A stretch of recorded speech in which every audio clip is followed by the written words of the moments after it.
All right. Well, thank you all for having me. I am Sally Mangum, and I'm going to be presenting on lifestyle as medicine. So for those of you that don't know me, I am a general internal medicine physician. I have a background in biochemistry, and I'm also board certified in lifestyle medicine. I have a passion for preventative health and also for metabolic health.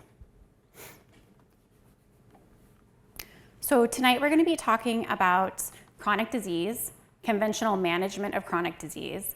I'm going to spend a little bit of time talking about the Western lifestyle and looking at some medicine guidelines and how we manage chronic disease.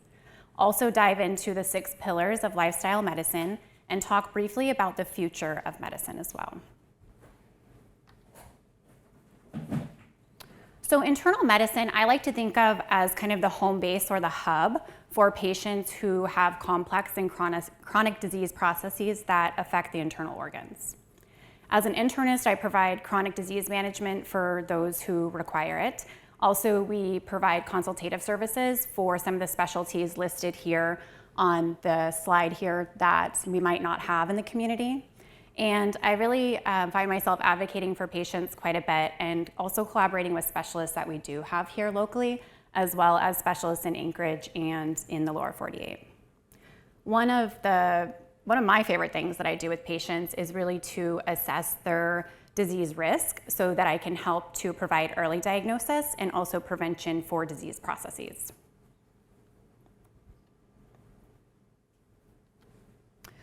So the population that I care for here in the community have complex health statuses. It's not unusual for patients to present to our clinic with several of the chronic illnesses listed on the slide here. And sometimes they actually present with all of them all at the same time. That's not uncommon. What we find is that really it's whatever they're presenting with on top of their chronic illnesses that oftentimes make them unique from a medical perspective. I think as we get further into this presentation, what you're going to see is that it's pretty common that patients who make poor lifestyle choices, they don't just develop one specific disease, but they typically develop several diseases all at the same time. So basically, what we see here is that our lifestyle choices contribute to stress and strain of the function in our bodies, and we're going to see throughout these next slides how much this affects the general population. 60% of adults have at least one chronic disease, and up to 40% are diagnosed with 2 or more. Keep in mind this is just the patients that are actually diagnosed, and there's probably a lot more living with chronic illness that haven't been diagnosed yet. 30% of Americans have insulin resistance, which can lead to prediabetes and diabetes, and 6 to 10% have digestive diseases. 3% of Americans have autoimmune disease, and now we're seeing more and more children diagnosed with chronic illness as well.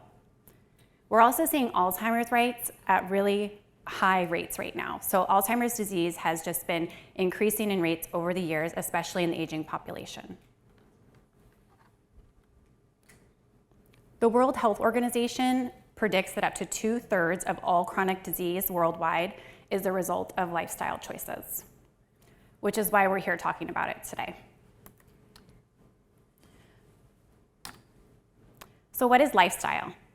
Lifestyle is basically the way of life of an individual, group, or culture. And just for the fun of it, I also looked on Urban Dictionary to see what they had to say about the definition of lifestyle.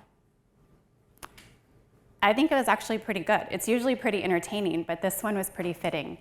It says that lifestyle refers to the way a person lives. This includes patterns of social relations, food consumption, behaviors, and interests. A lifestyle typically reflects an individual's attitudes and one's interactions with the world. Right below that, there was also another definition that caught my eye, and that was lifestyler, which I don't think is a real word, but I found it kind of interesting, so I included it as well. A lifestyler is a person who adopts a certain mode of living that can be easily recognized and understood by others.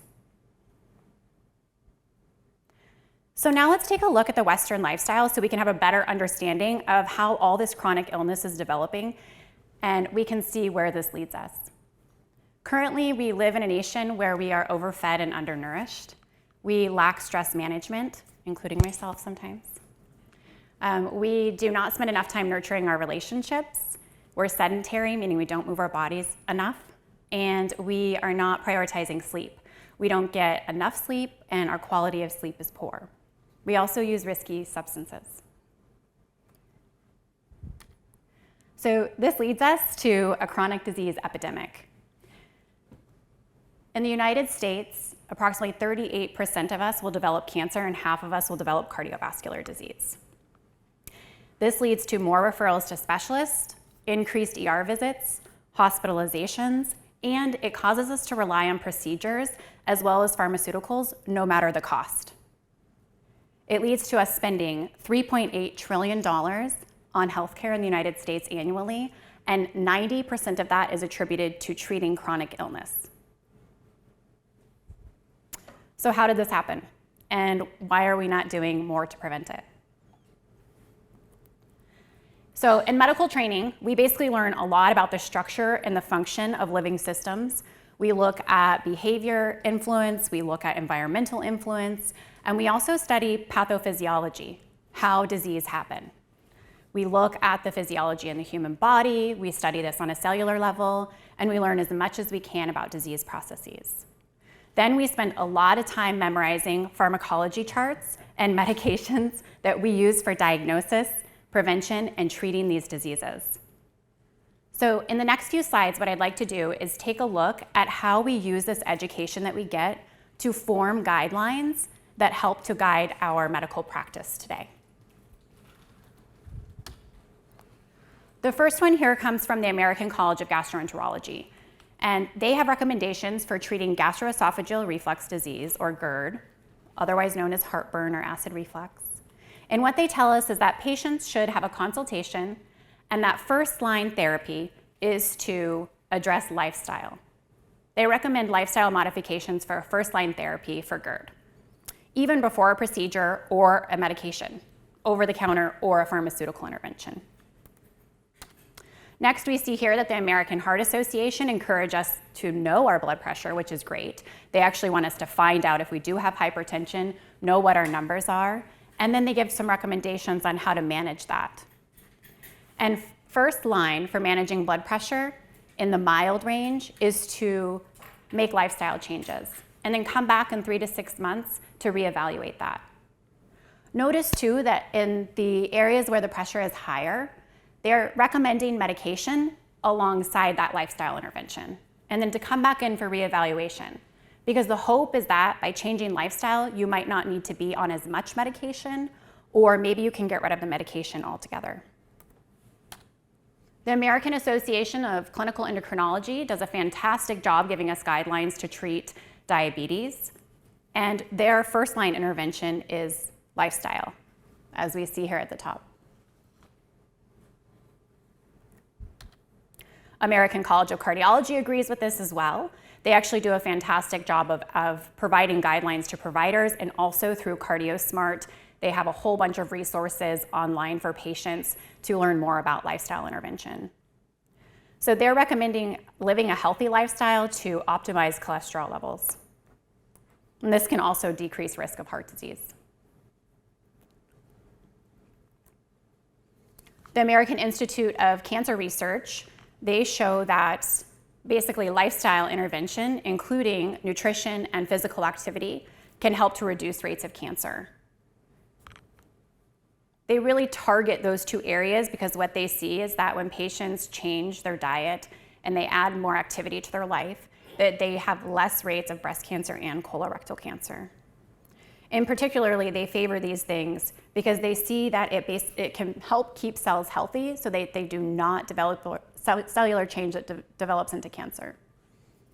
I'm sorry, I had another picture that was behind this one, so I apologize. But it basically, if you were to look up the American Institute for Cancer Research, they really do a great job of detailing their recommendations for nutrition and also for activity. So they get very specific about avoiding sugary drinks and avoiding processed foods and eating whole foods. They also do recommend limiting animal proteins.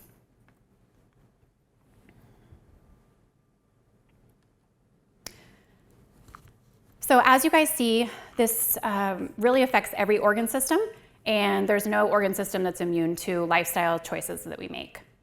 The American Neurologic Association does suggest that diabetes, high cholesterol, and high blood pressure can cause dysfunction in the urologic system as well. So these guidelines basically come from our education, and they come from us studying different disease processes and how our lifestyle choices affect our bodies as a whole. So what we're going to see here is we're going to take a look at some research that basically was done in order to develop these guidelines.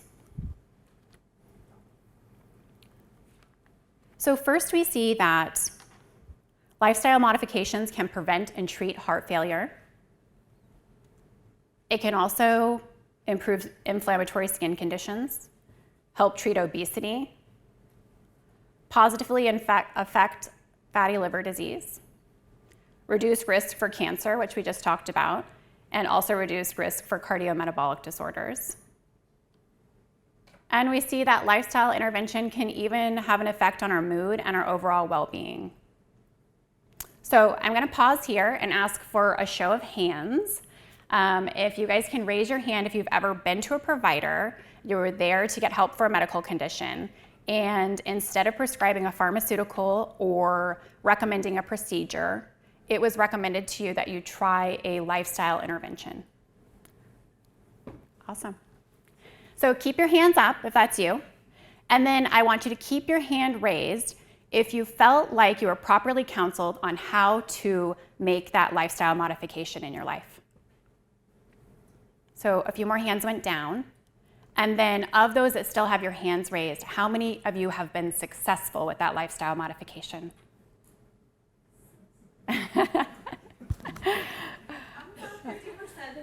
Well, this is reassuring because the guidelines say that that's where we need to start, right? For first line for most medical conditions, we need to be really starting with lifestyle intervention. So unfortunately, despite all this research and all the guidelines that I just showed you guys, we don't spend much time learning about how to actually implement lifestyle intervention in medical training. This is a huge problem. In fact, only 27% of medical schools actually provide the 25 hours of recommended nutrition education. Yeah, let that sink in. 25 hours in 4 years of medical school, and then at least 3 years of residency. 25 hours of nutrition education, and only 27% of medical programs provide that. So by the time medical students get to residency, what they find when they pool these residents is that they do not have confidence in recommending nutrition intervention to patients. Over 50% of them have no clue what the exercise guidelines are. They don't even know how to implement exercise into their own lives, let alone recommend it for their patients. It wasn't until 2010 that the Journal of American Medical Association established lifestyle competencies. And it wasn't until 2019 that the American Journal of Lifestyle Medicine provided details for providers on how to properly use intensive lifestyle interventions to reverse and treat diseases. So what is lifestyle medicine? It is a specialty that uses therapeutic lifestyle intervention as a primary means to prevent, treat, and often reverse chronic disease. Here are the 6 pillars of lifestyle medicine, including nutrition, physical activity, stress management, restorative sleep, social connection, and avoidance of risky substances. Here are a few pioneers of lifestyle medicine, a few you might recognize from some of their publications. Beth Freites is the president of the American College of Lifestyle Medicine currently. She's a lifestyle medicine expert out of Harvard Medical School. Dean Ornish, you guys might know from his research in cardiovascular disease prevention and reversal. And he has published a book most recently called Undo It that was pretty popular. If you look back in a lot of his, in his research previously and also just the books that he's authored, he has just a long list of books that are really valuable and provide a lot of information on lifestyle interventions. Michael Greger is well known for nutritionfacts.org. If you ever have any question about any food and you want nutrition information about it, it's on there. So he also does short little videos that are sometimes just 30 seconds long that will educate you about certain foods. He also wrote the book, How Not to Die, which I encourage everyone to read. And Cadwell Esselstyn is a researcher who has a heart disease reversal and prevention program out of Cleveland Clinic. So let's dive in. The first thing we're going to talk about is substance use. And I'm going to start with tobacco because this is a well-known lifestyle choice that leads to stress on our bodies and ultimately to disease. Despite 7,000 toxic chemicals and known carcinogens, 20% of adults and 4% of youth continue to smoke. It increases all-cause mortality by 3 times those who have never smoked. Don't start now. Alcohol and drugs are not good for us either. We see that 63% of adults over 18 use alcohol. And even though the guidelines tell us that it's okay for men to have 2 or less drinks a day and women to have 1 a day, what we're seeing in new emerging research is that even within these guidelines or recommendations, that we're still seeing that it contributes to certain types of cancers as well as to cardiovascular disease. So we see that 22% over 12 years old use illicit drugs, and that is 52.5 million using marijuana and 9.2 million misusing opioids. 16.6% of people that were surveyed, this was in 2021, so 16.6% of the people surveyed met criteria for having a substance use disorder, and 94% of these individuals did not receive any treatment for their substance use disorder.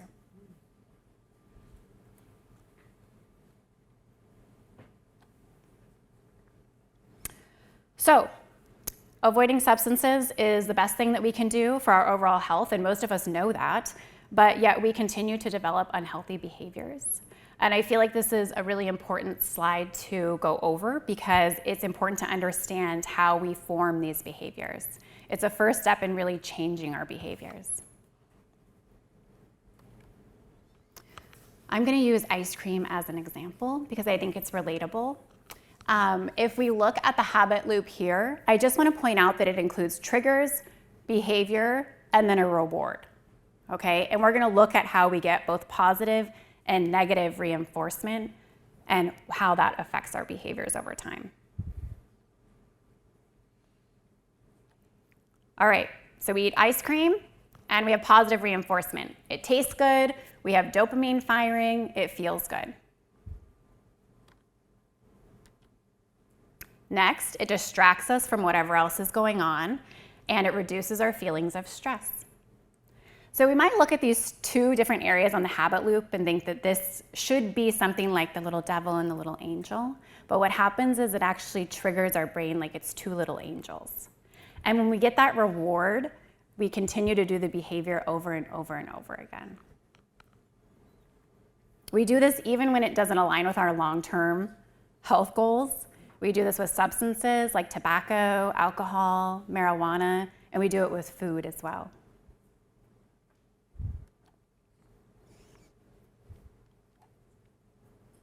When we're stressed, our unhealthy behaviors are even worse.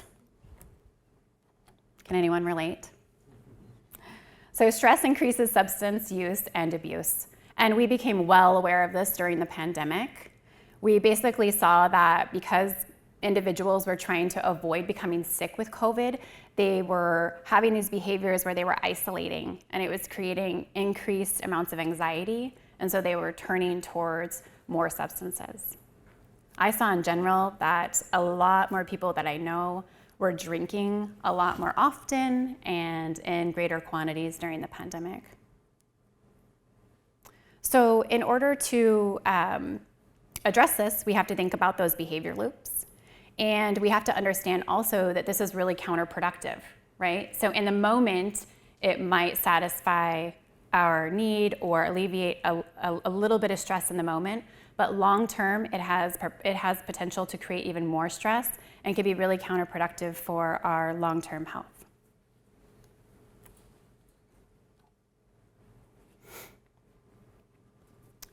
So So despite the increased substance use during the pandemic, what we saw in 2022 was that more than a quarter of US adults said that they were so stressed they couldn't function. And we know this is not good because stress is linked to poor health outcomes. So we see in many chronic conditions, such as coronary artery disease, heart failure, rheumatoid arthritis, and mental illness, that when people are stressed, the outcomes are a lot worse. Stress can have direct physiologic consequence that we see here on this left column. So when we're stressed, it activates our sympathetic nervous system, can lead to cardiovascular responses. It changes our gut function and downregulates our immune system. And it can also lead to slower wound healing. It can also affect our health behaviors. So when we're stressed, it can change the way that ghrelin and leptin are produced in our bodies. It can make us more hungry, increase our appetite, and have a greater propensity for high-fat foods like ice cream. It can lead to inactivity, disordered sleep, substance use, as we just talked about, and social isolation. It also affects neurotransmitters too, and so things like norepinephrine, serotonin, dopamine, which can really impact our mental health and well-being. The two main ways that we can manage stress are by reducing exposure to stress, which is sometimes pretty difficult, and practicing techniques to help alleviate stress on a regular basis. So mindfulness techniques can be really helpful for this. Even just practicing a mindfulness technique for 10 minutes a day can provide health benefit. Meditation is probably the one that's most studied, and it's been shown to decrease cortisol levels, decrease heart rate, improve blood pressures. And there's many different apps and resources that are available to help you implement mindfulness techniques into your life. So in our household, we use Calm, and there's even some bedtime stories on there for the kids. There's also the virtual reality options, so those of you that have an Oculus, that can be a great way to tap into mindfulness practices. They have on there meditations, Tai Chi, yoga. And for those of you that aren't really into apps or virtual reality, just getting outside will do it. So we live in this world where we're very activated, and just by getting outside in nature, it really helps to alleviate our stress and our mental fatigue.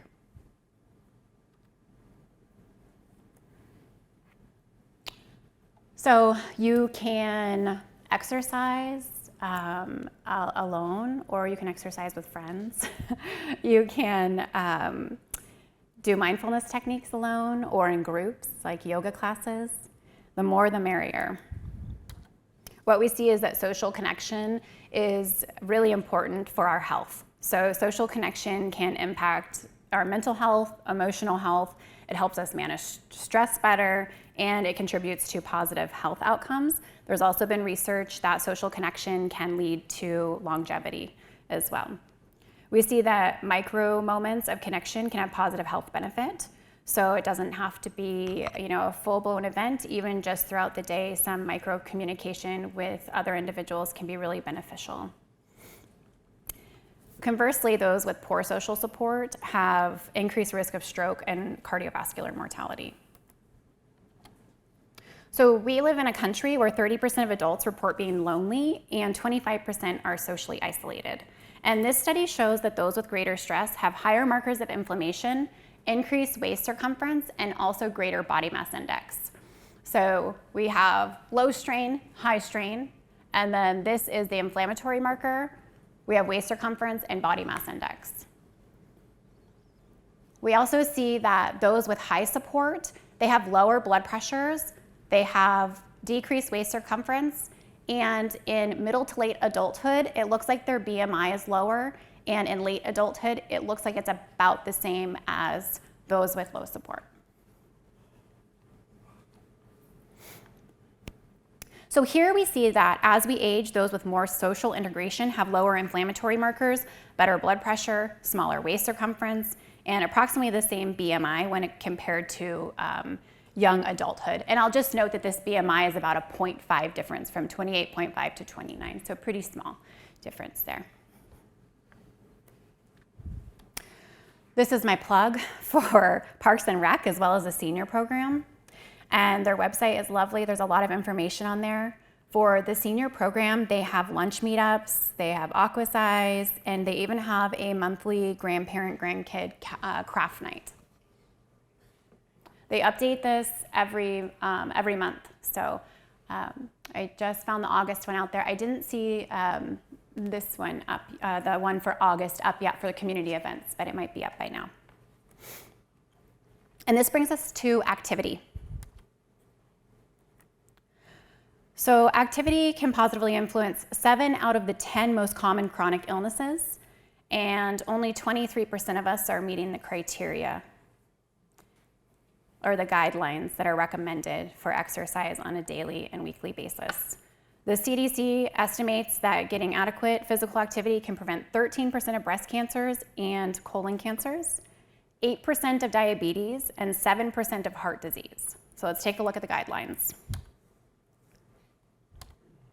So we have general and specific guidelines. The general ones basically say to avoid inactivity and don't sit a lot. Sitting is the new smoking. That's what I heard. So they encourage us to break up aerobic activity throughout the week and also do some strength training. And if you're not doing anything at all, this is a great place to start.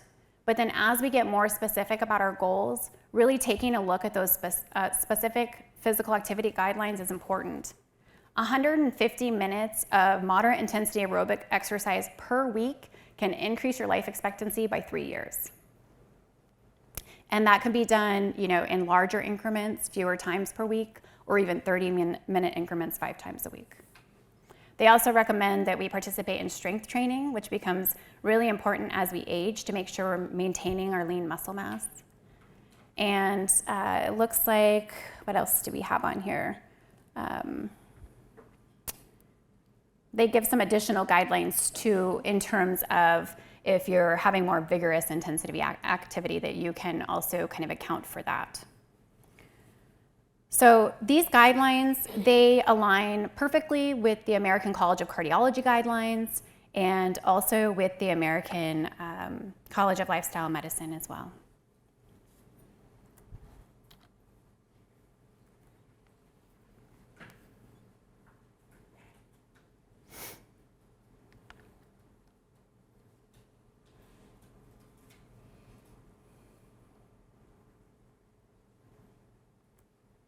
So not only is physical activity good for our metabolic health, for weight management, it helps with neurogenesis and our cognitive abilities, but it also improves mental health outcomes.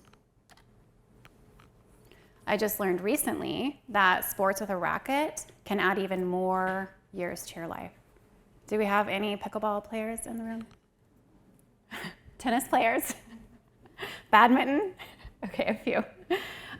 So people who play tennis, they can actually extend their life by 9.7 years. Badminton was 6.2 years. And when I went online to try and look for racket-based activities that are here locally, what I found is that pickleball seems to be the choice. We have pickleball at the Alaska Club, UAF Rec Center has it, and then also the Big Dipper. It was interesting when I looked it up that there had just been this workshop that was put on recently. And then I also found that the Big Dipper had a free event too for pickleball. So this is something that I would encourage you guys to go to. For sleep, when we get adequate activity during the day, what we know is that it can actually help improve our sleep. Right? So we actually don't get into a really deep sleep unless we've had adequate physical activity during the day. So I'd encourage you to get that physical activity not only for overall health, but also to help improve your sleep. Sleep, just like exercise and also like substance abuse, it has a reciprocal relationship with stress. So what we find is that people who are stressed experience more insomnia, and only 2/3 of adults are getting the recommended amount of sleep. Even when they are getting the recommended amount of sleep, we find that the quality of sleep that they're getting can be affected by many different things, like how much physical activity did they get during the day, how much caffeine did they consume during the day, and light pollution at night can also influence the quality of sleep. So this article from the Molecular Psychiatry Journal is dated, but I just thought it did a nice job of pointing to the fact that light at night is not all right. They say that light pollution from urban light, night shift work, from phones, and they didn't mention it, but I suspect living in Fairbanks in June without blackout shades, that this can be really detrimental to our sleep. It basically triggers, our retina basically detects this light pollution, and it can disrupt our circadian timing. So it also can affect our mood, and it signals to all of our peripheral organs. So when we think about things like the digestive process, that's affected by disruption in our circadian rhythm. When we don't sleep, we increase our risk for disease and illness. Those who don't get sleep, they have greater risk of hypertension, weight gain, diabetes, and cardiovascular disease. We also see that cognitive impairments can be associated with not getting enough sleep, and we see greater risk for psychiatric disorders. So how much sleep should we be getting? So this chart here shows the breakdown from newborn all the way to older adults and how much sleep we should get throughout those different stages. Basically, all adults should be getting somewhere between 7 and 9 hours of sleep. And this is really to allow for those optimal rhythms in our sleep-wake cycle, our body temperature, hormones, blood pressure, our alertness, and digestion. And now we get to talk about nourishment, which is my favorite. So food choices. We make approximately 220 food choices each day. We buy 5 million diet books each year. We read conflicting information about what foods to eat on the internet and social media. We buy into engineered processed foods that affect the reward circuitry in our brains and lead us to overeating. And we also use tertiary processed foods that make it easy to obtain and to prepare foods. And where did this get us? This has basically led us to 42% of adults in the US being obese and 9.2% being severely obese, with the leading cause of chronic disease and many of the global sustainability issues pointing to our current Western dietary pattern. So let's take a look at the standard American diet. We eat ultra-processed, sugary, calorie-dense, nutrient-less, refined grains, and animal products that are high in saturated fat.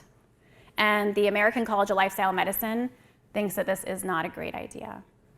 They say that basically for the treatment, reversal, and prevention of lifestyle-related chronic illness, that an eating plan based predominantly on minimally processed vegetables, fruits, whole grains, legumes, nuts, and seeds is what's recommended.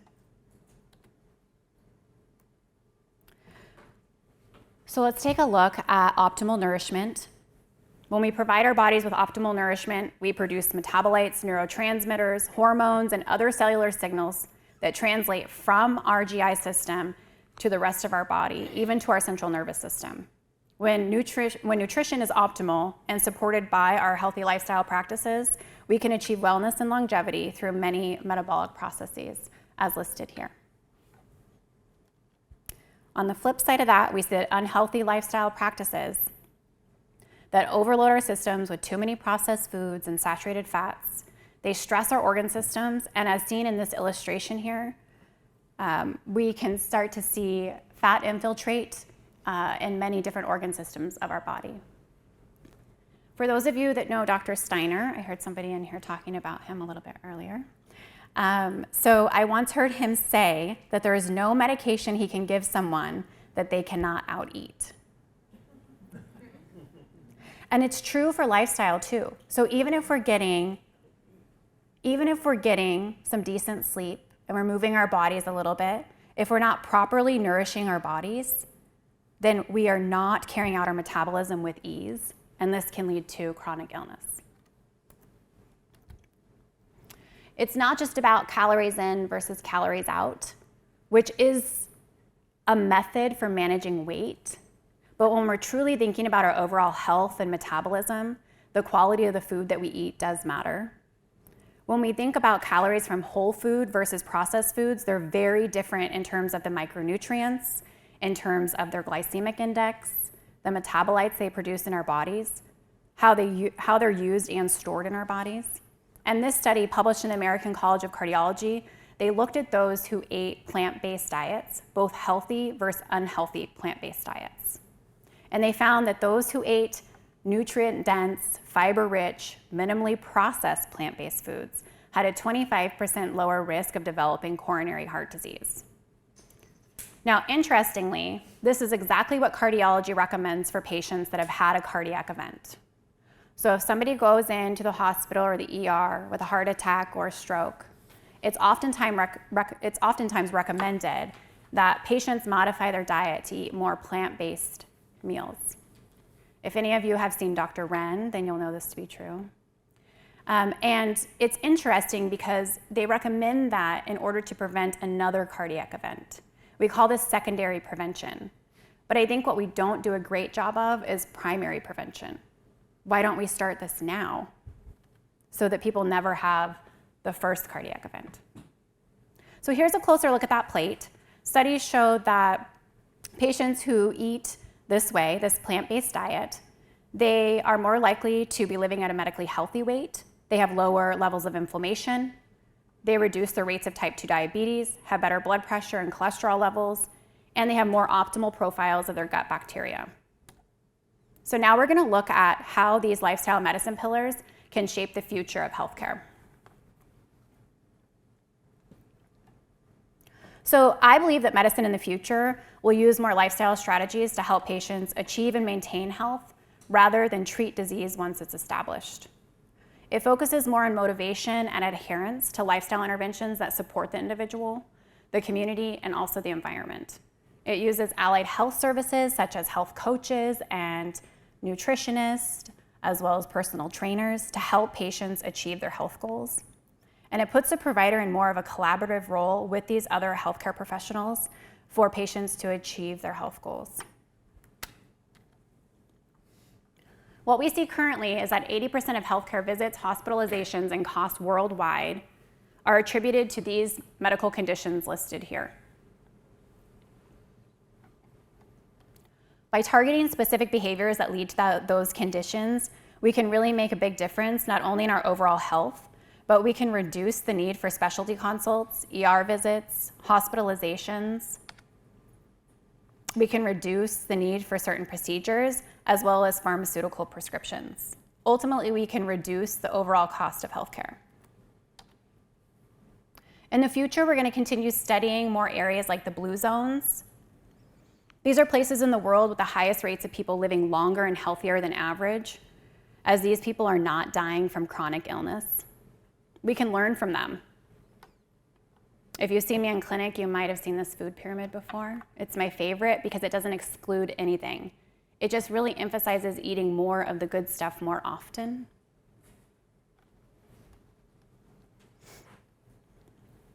I also just recently saw that the Blue Zones is going to be coming out with a Netflix series, Live to 100. And so I don't see that it's out just yet, but keep your eye out for it. I think we're going to see that in medicine in the future, we spend a lot more time talking about behavior change, understanding those habit loops, and looking closer at the reward value that we get for some of our behaviors. What we're going to see is that getting curious about the processes and results that align with our long-term goals can help us to form new behaviors. And this hack can be used to make micro changes in several different areas of our life.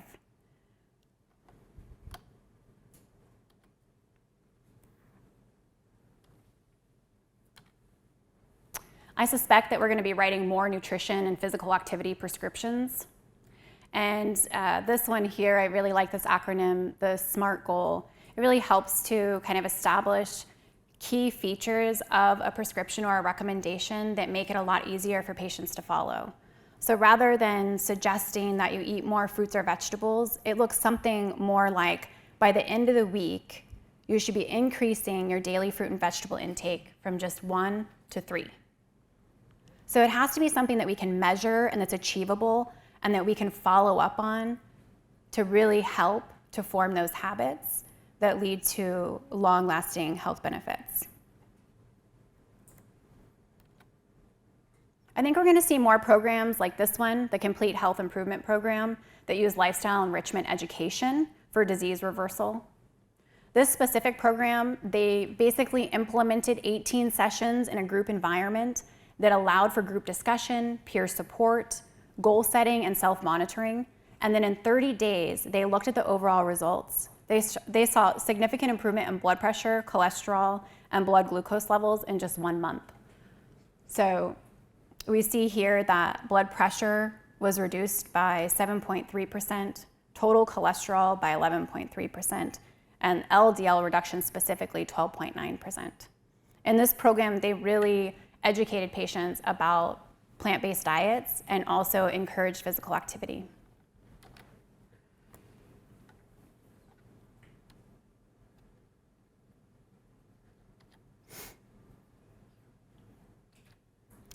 I think that remission programs like this one will be more sought after. So this is the direct trial, and they look at remission rates of type 2 diabetes.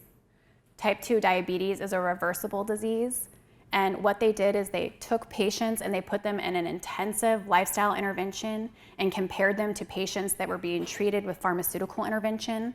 And what they saw over time, they looked over 1 year's time, they saw significant weight reduction as well as reversal of diabetes. I really like this trial because they not only looked at those outcomes, but they also looked at whether or not this was cost effective. It takes a lot of education up front for most of these programs. So at 2 years, they said that this really wasn't cost effective.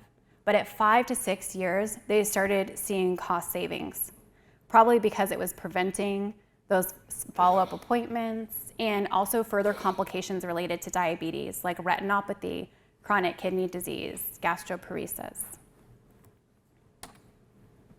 I think we're going to see more on population health, which is something that kind of has perplexed me for a while until I really got into studying lifestyle medicine.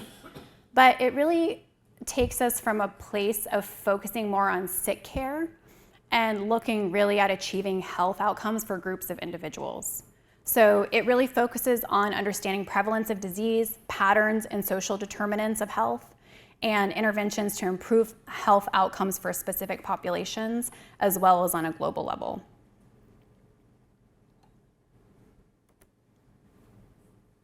And with this, I'm going to close with a quote from Thomas Edison that goes, "The doctor of the future will give no medication, but will interest his patients in the care of the human frame, diet, and the cause and prevention of disease." So I'd like to thank the summer sessions at UAF for the invitation to present tonight. This is a few of the references that I used in my presentation. And this is where you can find me at work, online, and when I'm not there, I'm with my kiddos. I'm happy to answer any questions, guys.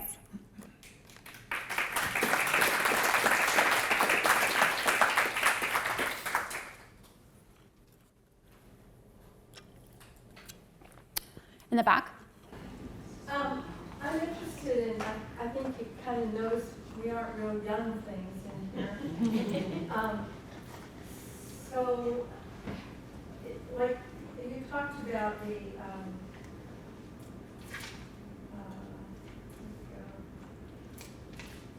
certain amount of activity was found to increase lifespan by X number of years.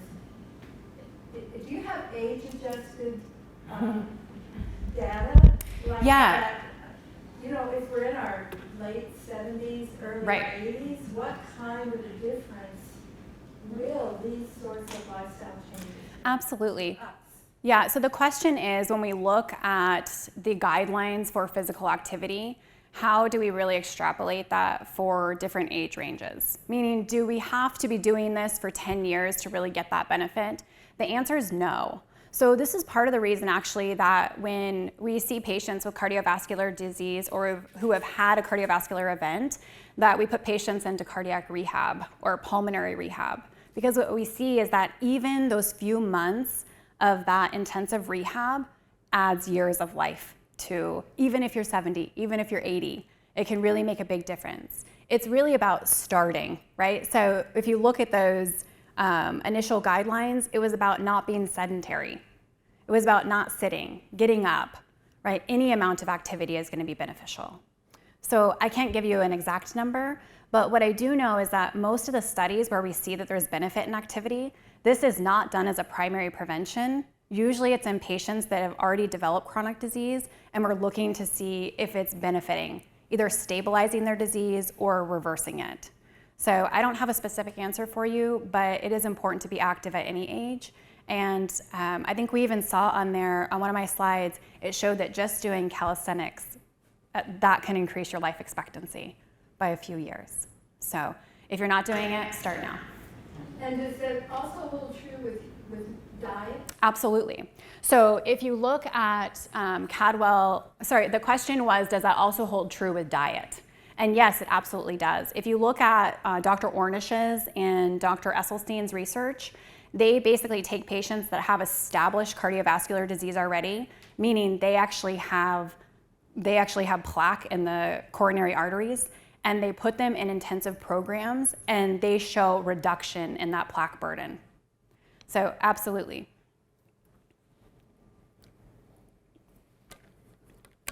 Other questions? Oh, you mentioned some of the stress factors, but there's also like eating because of boredom. You just don't have stress, or that just you don't have anything you're doing or to do, and snack on that. Mm-hmm. And what about the effects of lack of light for sleep? You know, that if you wake up at 2 in the morning and you put the light on, that's a lot harder to go back to bed.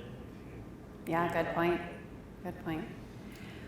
So the question is about, or the comment is about eating, not just from stress, but what about from boredom? My recommendation would be to maybe start playing pickleball. There's plenty of opportunity here in this community. And then, I'm sorry, the second part of that was? The dark versus the light. Oh, dark versus light. Yeah, absolutely. The darkness here can really affect our circadian cycles. And I don't know if Dr. Triplehorn is going to be giving a talk, but he has. Okay. Yeah, I think that, one of the things that I recommend for my patients, if you really find that you're kind of developing that disordered sleep cycle, so let's say you're waking up at 2 a.m. or you are going to bed later and later and sleeping later and later, then there's a few things you can do to really support the circadian cycle to help get things back on track. So certain things you can do, especially here in the winter time, you can use a little bit of melatonin around bedtime or leading up to bedtime. When I say a little bit, I mean 1 to 3 milligrams of melatonin. They sell the gummies, they're 5 milligrams. I have seen so many people come in and think if 1 is good, then 5 is better. That is not the case. It can cause sleep disruption to become even worse. So using a little bit of melatonin at bedtime, also using full spectrum lighting in the morning can help to just stimulate that wake up process that you get in other parts of the world, but maybe not here year round. So those things can really help support. The other thing you can do is wake up at the same time every day. That's shown to be beneficial. So even if you stay up late, you still wake up at the same time every day. That can help support your circadian rhythm. And then if you're still having issues, see Dr. Triplehorn.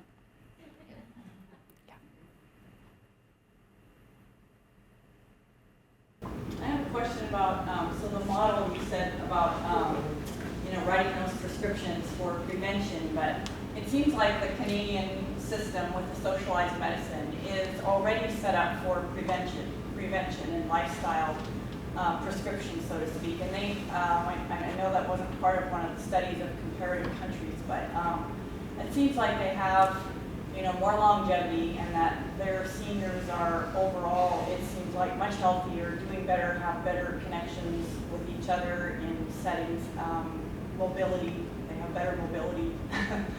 Yeah. And I don't see that, even my health insurance doesn't seem to have much of an emphasis if I want to go and do something preventative, but if I need a medical procedure, I probably am covered. Great point. I don't see how that paradigm shift is going to happen anytime soon, even in my lifetime anyway. But Yeah, good point. So the comment was that they seem to be doing a better job of implementing lifestyle strategies in Canada than they do the US. And part of that might just be because of the healthcare system and trying to save cost. We are not really, when I present this information and I talk about decreasing ER visits and decreasing hospitalizations, doing less procedures and prescribing less pharmaceuticals, there's not money in that, right? And so I think that we're just going to get to a point where it doesn't make sense, right? And I think we're getting there. Patients are coming in with more and more chronic illness. We don't have enough providers to provide the care that patients need. We don't have providers to do the procedures. We don't have enough specialists. I mean, we're booking out months and months to take care of these patients with chronic disease, and so something has to give. And I think that what we've seen in the last few years is that the American College of Lifestyle Medicine is really growing. I mean, they had only a few hundred board-certified lifestyle medicine physicians in their first few years, and now it's thousands of providers are becoming certified. So I think more patients are gonna be seeking this out. I mean, I have patients all the time that don't wanna take medication, right? And they're asking about alternatives. And so I think it's just gonna be small steps over time. I already hear a lot of buzz about population health, and that might be one of the biggest pushes that we start to see, where people start talking more about actually implementing lifestyle medicine in order to achieve outcomes for, say, our patient panel, but then our community, and hopefully that just grows and grows. Yeah, but good comment, thank you. Says it's really hard to not fix yourself a T-bone steak, but he didn't give these GOLO programs or some of these diet things for you. Yeah, so whatever you do to lose weight or achieve optimal health is what you have to continue doing. So I would ask you, if you went on GOLO, are you gonna stay on GOLO for the rest of your life? Is that sustainable? I don't know. Most diet plans aren't. They're restrictive and they're not sustainable. And that's why half of our population is overweight, despite buying all these diet books. Someone's always trying to sell you something. So the GOLO product, I've actually seen patients come in with kidney injuries, liver injuries after using that product. I just think that if you took the diet plan for GOLO and you followed it, which is about eating healthy foods, and didn't take the supplement, you would probably have health benefit from that alone.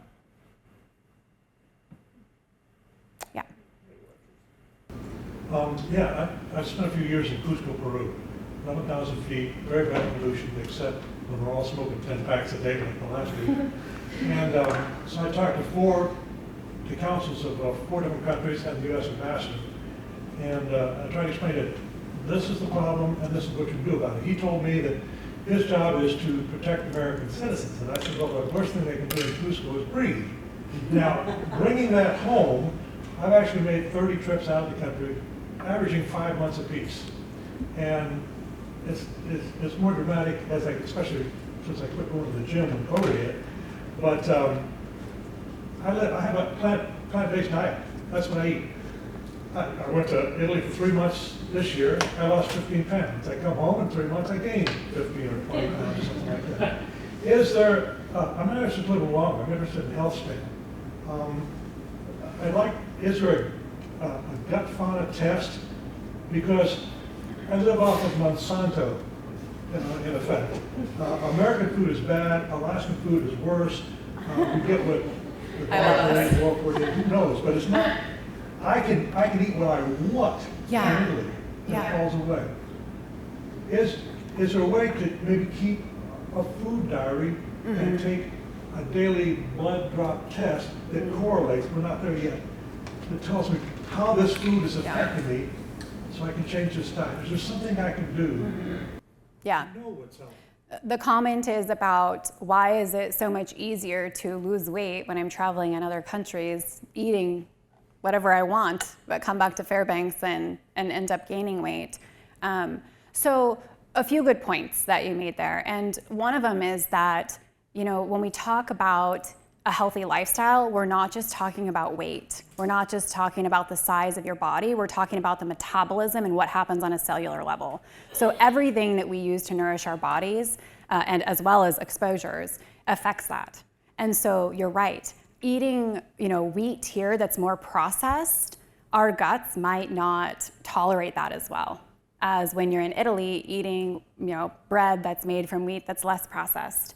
And so I've seen patients that have made drastic lifestyle changes. They come in, the scale says the same weight, but they have reversed their hypertension, they've reversed their diabetes, right? So it's not just about the weight piece, but that is a marker that we look at a lot because we know that increased weight leads to stress on multiple organ systems.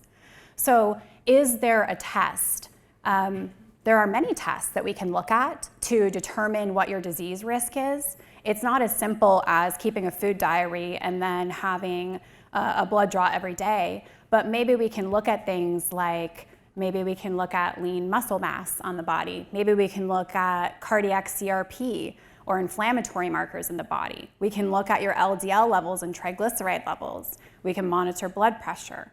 Right? So there are things that we can look at to have an idea of how your lifestyle is affecting your body, but it's not as black and white as having a test that tells us if what we're doing here versus in a different country, how that's affecting our body. Maybe I look to the future of a smart toilet that says, don't eat that stuff. Yeah, I think that really we are just learning so much more about the gut microbiome and how that affects all of the systems in our body. And so really looking at the signaling that comes from the gut. I mean, there's so much information out there about leaky gut, and I think there's some testing out there for that that's very expensive at this point. But I think we're just going to learn more and more about how these highly processed foods really affect cellular function in our body throughout our entire system. So, quick question. Yeah. Board certification in lifestyle medicine. So, I just hadn't heard of it. How long has it been around? When did you achieve that? What was involved in? What do you see as the change in the future in that level of credentialing? Yeah, absolutely. So it's an organization that really picked up speed around 2016, 2017, as some of those pioneers started developing some guidelines for providers to use to help patients make changes in their lifestyles. The board certification process came about kind of around 2019, really, was when we saw more interest in a true board certification. And so what that looks like is a certain number of hours that we spend on education, and then there is a few practical or case scenarios that we have to present. So we have to have a few patients that we've worked with on lifestyle intervention and show the progress over time that they've made. We submit those, and then we also take a board certification examination to show that we're equipped with the knowledge to provide those intensive lifestyle interventions. And so far, since 2019, we've just seen that every single year it's exponential in the number of providers that are becoming certified. I have several friends who are dermatologists, gastroenterologists, general internists that are looking at certification currently. And partly this is because in medical education, we don't learn about this stuff, right? So we literally look at those guidelines and we say, oh, lifestyle intervention. Well, no one's really gonna do that. Or what do I tell the people to do? What does that even mean, right? How do I counsel them on what they need to do to make that change? And or timing, right? If I have a 15-minute appointment, how can I spend 45 minutes counseling this patient on proper nutrition? It just is impossible. And so what the certification allows us to do is to be equipped with that knowledge to be able to make those recommendations. I will say too that what I've seen for myself personally is that after learning more about lifestyle medicine, my attitude about approaching chronic disease has definitely changed. So in the 7 years that I've been practicing, it went from really trying to hone my skill in diagnosing and managing conditions to being able to walk into a room and say, you have diabetes, obesity, and high blood pressure, and this is reversible, let's do it, right? And then gauging if the patient is interested in actually making those changes. And I will say, some patients say, I just want another pill, and that's an option. But it's also nice to know that there is an option that you can participate in that has potential to completely reverse the disease. Looks like you have a question online. Oh, Yeah. I actually have my own question, if that's okay. So I know that like other countries other than the US have things like healthcare that's sort of provided for, and like walkability and things that make managing healthy lifestyles easier. Yeah. What changes, what policy changes would you recommend on like a societal level rather than an individual level? that might be needed in order to improve population health, basically. Yeah. Great question. So I think first we kind of have to establish some of those patterns and social determinants to really know where we need to look at, and that's going to be different for every community. So things like establishing sidewalks or walkways even, right? So here it might be walkways from building to building that are covered so people are more likely to drive instead of get into their car that's warmed up and drive across the campus. I think also just community events too are really important. So supporting those things. That's why I mentioned the Parks and Rec and the senior program, because the more programs we have like that, the more socialization people have, the more activity people have, the more they're getting information about healthy lifestyles and participating in those choices. I think that that's what it takes. I think really looking kind of at we have to kind of start from a personal level, and then that expands to community, and then continues to expand really globally. Another question? Yeah. Sorry, one more question maybe. Great talk, thank you so Thank much. you. I wish this talk was in high schools and all over the place, and thank you for the Netflix tip. I'll put it on my watch list. I'm finding it as I go to talk to my physician, it's a, oh my gosh, you're doing great, check, numbers are great, see you next year. I'd love to have more conversations about this space that you're discussing right here about activity, how to make it even better, how to continue activity and nutrition. Where do we have those conversations, or how do we have those conversations in the current structure with, bless our providers, a 15-minute appointment, and there are a lot of people that have a lot of problems that I'm sure should also be discussed. How do we find the space for these discussions, and what does that look like? You're right, it's almost impossible. As I mentioned, not having time to counsel patients. And so you have to first find someone who's interested in providing that counseling, whether it's a health coach, a registered dietitian, or a provider that's certified in lifestyle medicine, and make the appointment to really set aside that time to talk about those things. In my practice, I offer consultations, so that can look like lifestyle medicine consultation or nutrition consultation, and that's a 45-minute to 60-minute appointment where we just focus on those pieces. Other questions for Dr. Mangum? Yeah, there's one more in the back. Do you believe we're gaining some ground in an employer-based wellness programs that are giving people incentives in their private insurance programs, maybe some discounts or some reimbursement for participants? Yeah, great point. And that kind of comes back to her question as well in terms of things that we could be doing more of. Yeah, I think that's great. And but it's just one element, and I don't know how much information is provided there. For me personally, so the team that I work with is in the back, Dottie, Shaylee, and Aubrey, and Diane. And so they've even tried to get me signed up for that, and I just find it really cumbersome, and it's a lot in entering in the information, and I know there was some education on there, but I never found time to do it. So yes, I think it's great that it's available. But what about all these people that are retired? Where did they get that information? It just needs to be more simple. Yeah. I know you're out of time, and I appreciate it. Could you touch on sugar? Mm-hmm. Eating too much sugar. What negative effects, other than your blood sugar, if you've got problems with diabetes or whatever, are there? So the question is sugar bad, or how much sugar is okay? I will say that personally, I think that a little bit of sugar occasionally is a lot better than consuming high amounts of artificial sweeteners. So I think that it can be incorporated in your diet in a healthy way, in moderation, like most things. What I will say is that when I've been asked in the past if there's any one food that I would advise people to just completely avoid, it would be high fructose corn syrup. I think that it is just a terrible, highly processed product that is in so many different processed foods, and it spikes our blood sugars. It causes our pancreas to have to work in overdrive. We have to produce a lot more insulin, and it leads to type 2 diabetes. We just see it time and time again. So I think in moderation, some sugar is okay, but if it's something that you're consuming it in highly processed foods regularly, then that's not okay. I don't have like an answer in terms of this number of teaspoons.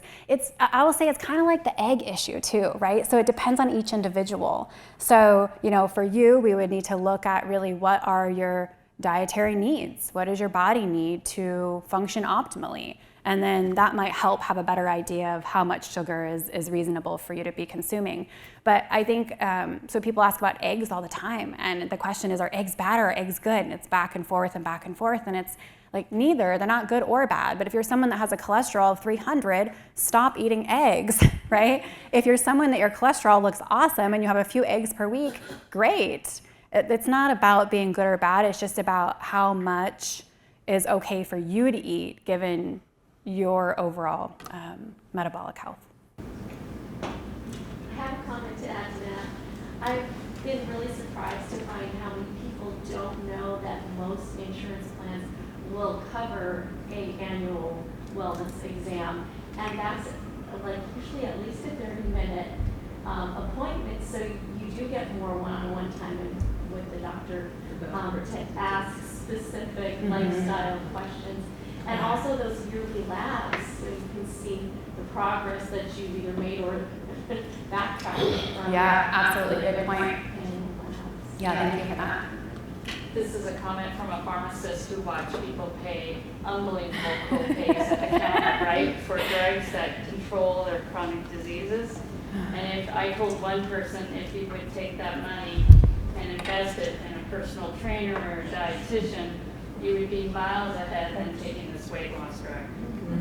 That didn't go over well, but that was, I shouldn't cross the personal line. I'm saying that's where we're at with the online health. You should have a personal trainer and a dietitian on your healthcare team. Absolutely. And a pharmacist. Yeah, no, absolutely. Absolutely. Good point. Any other questions? So the question went out, who can we get to talk about healthy living? And all Dr. Mangum's colleagues have called Sally. So thank you very, very much. Yeah, thank you.